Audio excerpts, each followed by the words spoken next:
Hi! ನಾನ್ ನಿಮ್ಗಿವತ್ತು ಕರ್ಕೊಂಡು ಹೋಗ್ತಿರುವಂತ ಜಾಗ ಅಜ್ಜ ಅಜ್ಜಿ ಹೋಟೆಲ್. ಹೌದು, ಅಜ್ಜ ಅಜ್ಜಿ ಹೋಟೆಲ್ ಅಂದ ತಕ್ಷಣ ಪ್ರತಿಯೊಬ್ಬರಿಗೂ ತುಂಬಾ ಚೆನ್ನಾಗಿ ಗೊತ್ತಿರುತ್ತೆ. ಮಣಿಪಾಲ್ ಹತ್ರ ಇರೋದು. ಯೆಸ್, ನಾನು ಕೂಡ ನಿಮ್ನ ಅಲ್ಲೇ ಕರ್ಕೊಂಡು ಹೋಗ್ತಾ ಇರೋದು.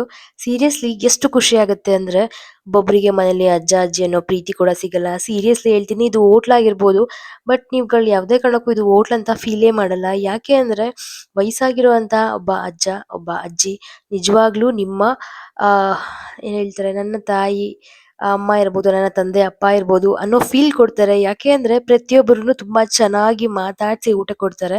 ಯಾಕೆ ಈ ಮಾತು ಹೇಳ್ತಾ ಇದ್ದೀನಿ ಅಂದ್ರೆ, ಇದನ್ನ ನಾನು ಹೇಳೋದಕ್ಕಿಂತ ಫೀಲ್ ಮಾಡಿದಾಗ ನಿಜವಾಗ್ಲೂ ನಿಮ್ಗೆ ಅರ್ಥ ಆಗುತ್ತೆ.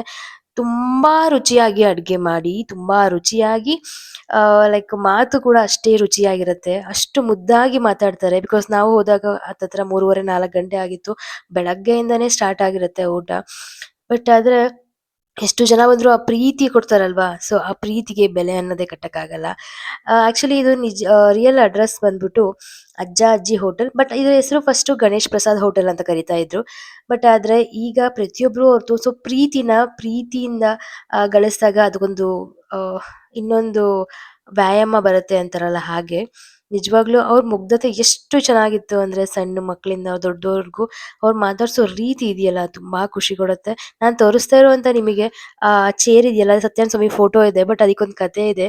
ನನ್ನ ತಂದೆ ಅಂದ್ರೆ ತಾತ ಇದಾರಲ್ಲ, ಅವ್ರ ಅಪ್ಪ ಕುತ್ಕೊಂತಿದ್ದಿದ್ ಜಾಗ ಅದು. ಅವ್ರು ಫಸ್ಟ್ ನಡೆಸ್ತಾ ಇದ್ರು. ಒಂದ್ 70 ವರ್ಷದಿಂದ ಈ ಹೋಟ್ಲ್ ಇದೆ. ಬಟ್ ಅದು ಜಾಗನ ಯಾವ್ದೇ ಕಾರಣಕ್ಕೂ ನಾನ್ ಕುತ್ಕೋಬಾರ್ದು ಅಂತ ಹೇಳಿ ಅದ್ರ ಜಾಗದಲ್ಲಿ ದೇವ್ರ ಫೋಟೋ ಇಟ್ಟಿದ್ದಾರೆ.